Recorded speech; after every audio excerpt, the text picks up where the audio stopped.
In the year of 2025, I read 37 books. Not all of them are actually here. Some of them were borrowed or I got from the library, but most of them are right here next to me. So I'm gonna go ahead and go through them all, answer some random questions, and let's just get right into it. The first book I read in 2025, and actually my favorite, which is really cool if you think about it, was Powerless by Lauren Roberts. If you know me, I will not shut up about this book, this series. It is incredible. It is just an amazing romantasy.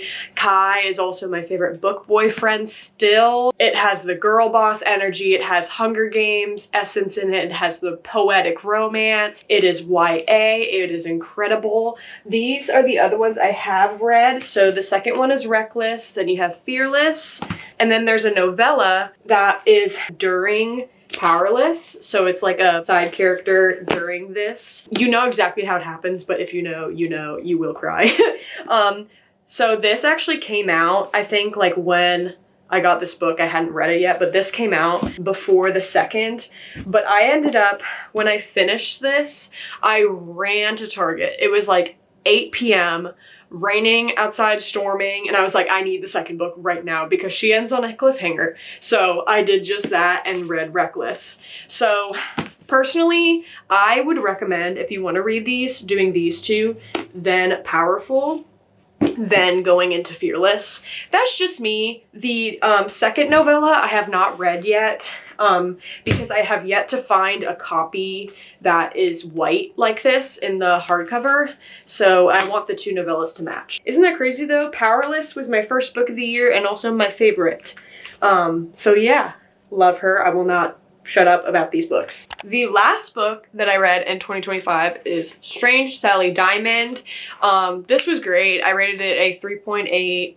I had a hard time rating this because I wanted to give it a 4, but then you kind of look at what other books you rated 4 and now you're like, is that the same as this?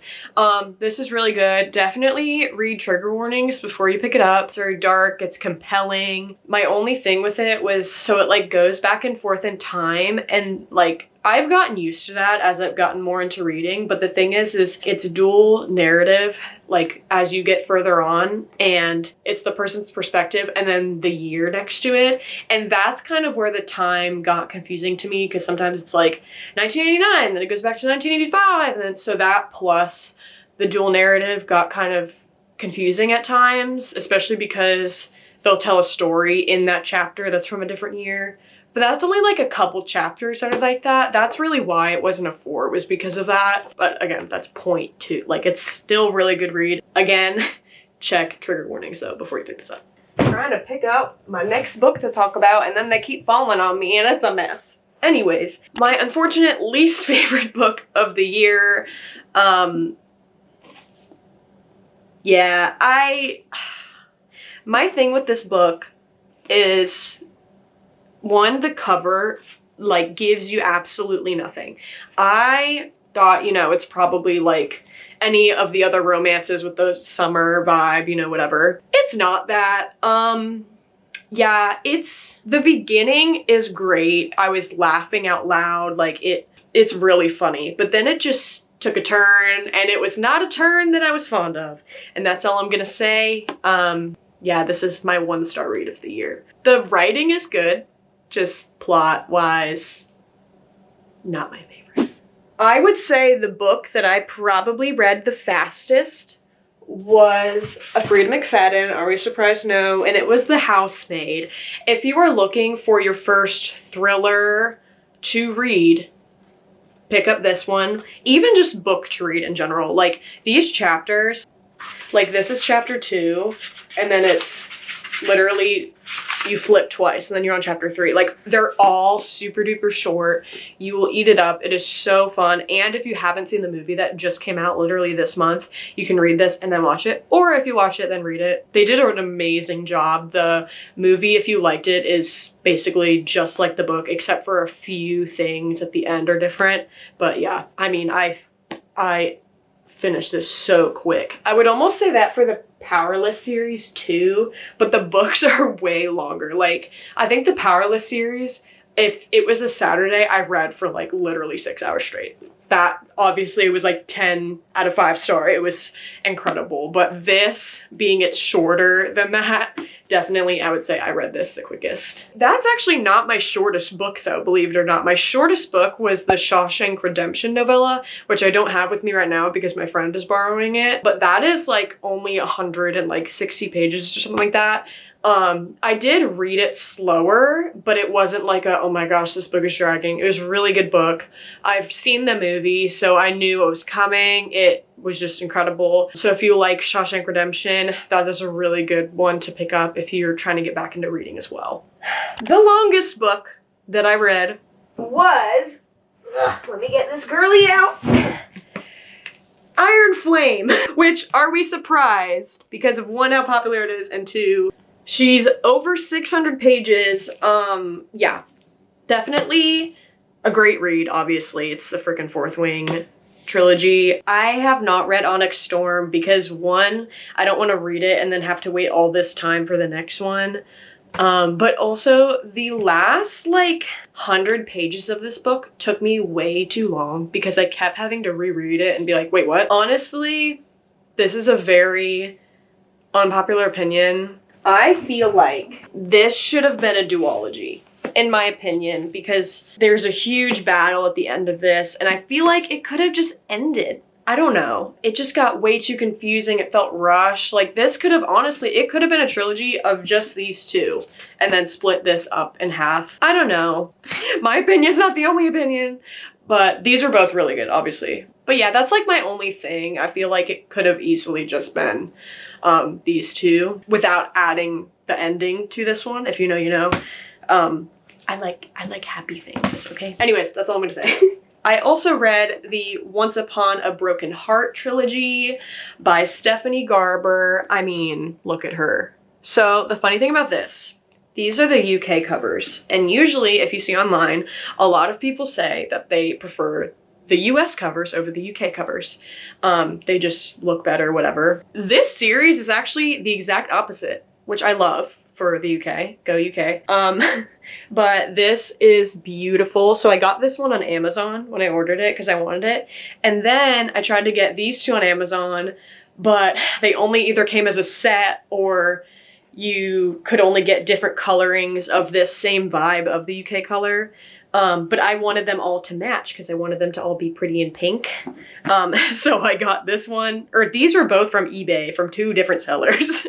But I got them, like one was from like China and one was from Australia. But I ended up getting them all and they were all around the same price, which was like still like $12 to $15 each, including shipping. So it really wasn't that big of a deal. But I didn't get to read them right after the other, which was the only thing. But I mean, look at how beautiful these covers are. So this is the sequel. This is this one. I love this story. I think that I do want to reread it though, because I feel like when I reread it, I'll understand it better. Stephanie Garber's writing is incredible. You feel like you're in a dream. That's like the best way I can explain it. It's enchanted. It's just the most fairy tale-esque thing ever, but you also don't want them to be together, but you do. It's just incredible. So highly recommend reading it. I will say that they're YA, so some of the writing, especially in the first book, you can kind of like tell it's YA. I don't know if that makes sense. Just like the wording that's used, and like some of the names are repeated like almost too many times, but you look past it because the book is so good. I would say that the first and the third are my favorite, and then the second, it's really good, but again, I like happy things. If you know, you know. So I loved this trilogy. They were incredible. As far as duologies go, I am definitely going to have to go with Rebecca Ross's Divine Rivals. I mean, look at these. It's the Letters of Enchantment duology. This is the first, this is the second.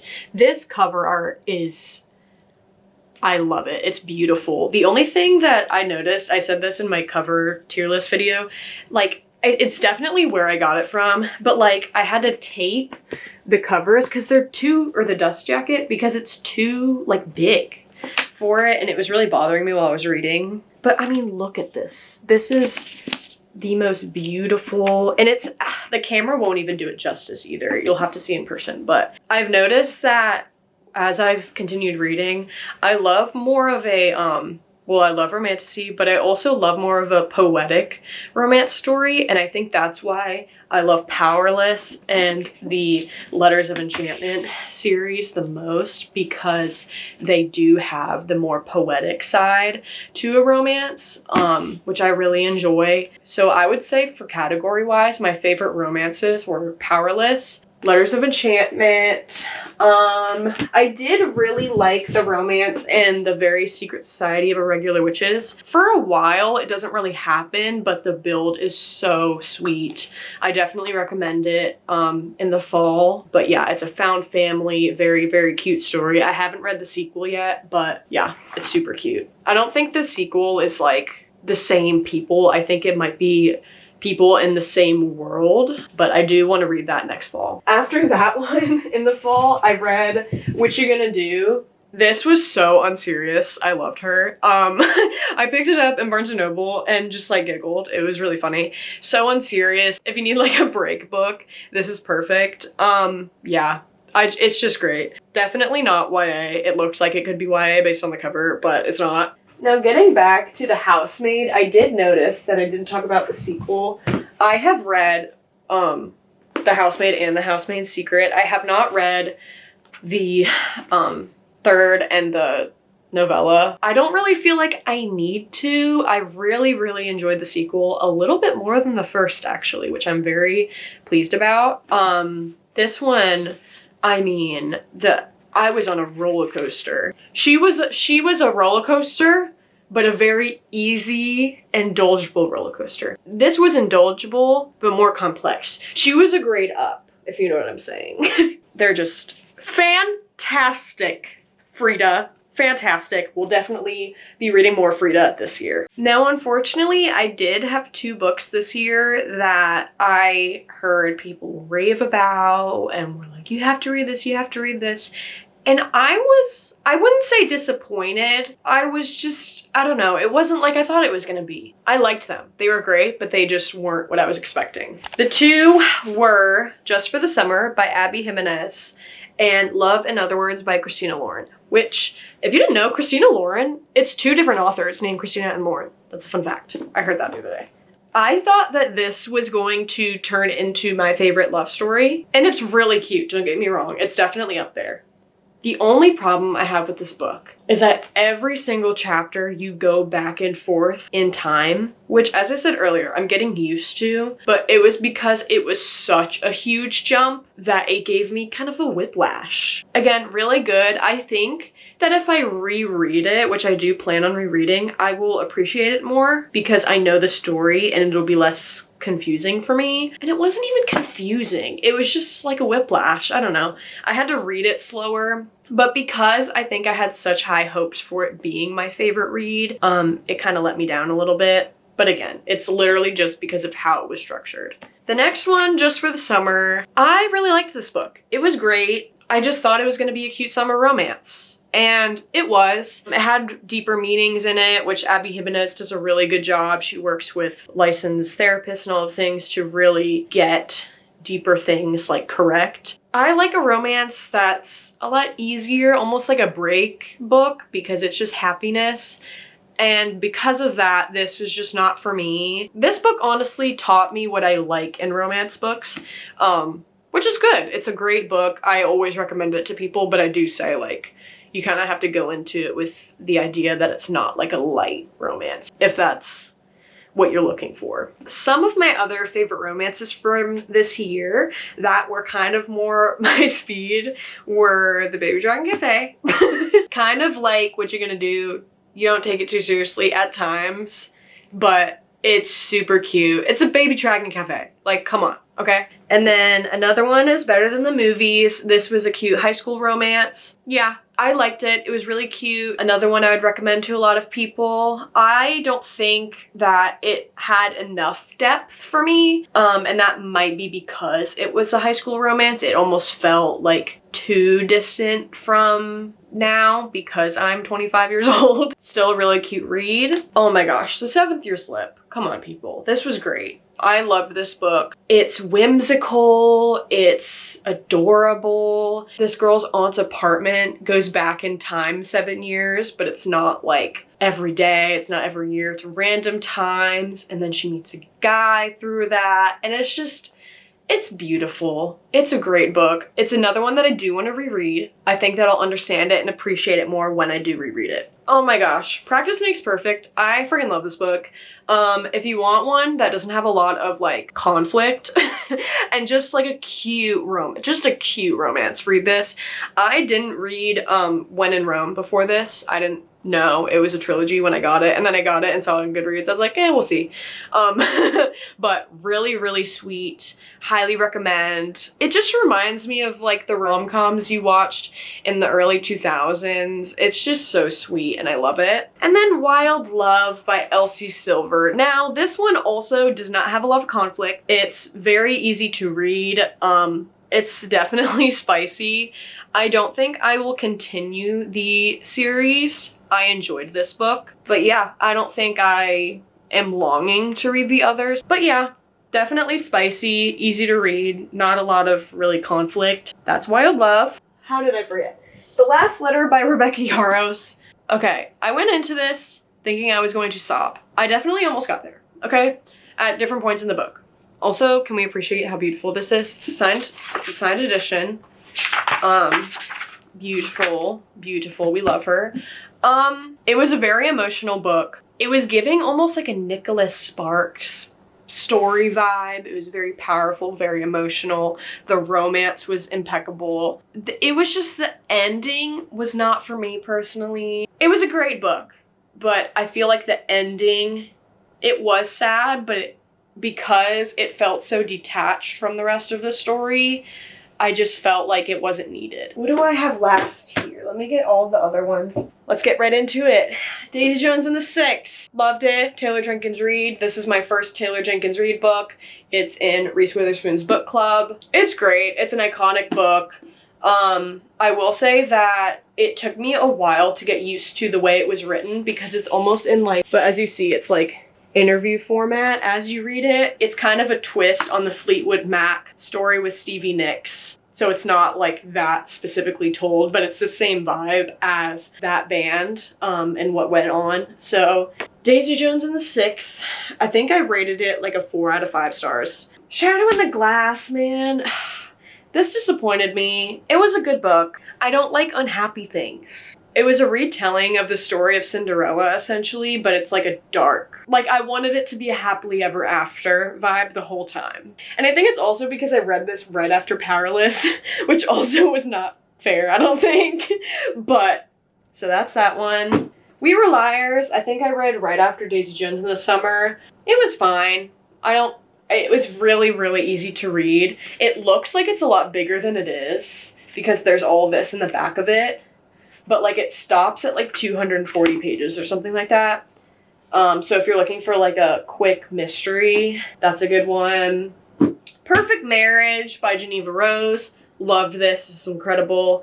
Again, I go back and forth on the ending. I think I need to reread it in order to fully immerse myself, but really liked it. I think I gave it either a 3.5 or a 4-star. She Left. Oh my gosh, this was really good. I read this in the span of like 2 days. It is about a girl who was at a cabin with friends that were not nice to her, and they did something to her, like bullied her, and so she ran out and left the house. Then she finds out that everyone in the house, like a couple hours later, got murdered.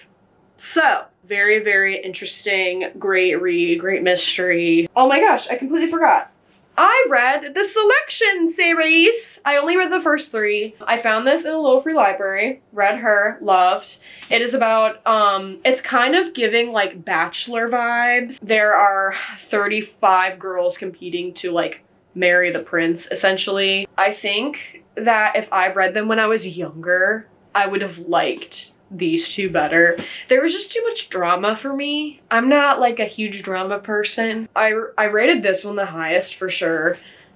But yeah, it's just too much drama for me. Which again, I think that if I was younger, I would have like ate that up. But now I'm just like, can you just do this? Can you not be annoying and just do the right thing? That's kind of how I felt. So they're good. They're beautiful books. Yeah, I'm good with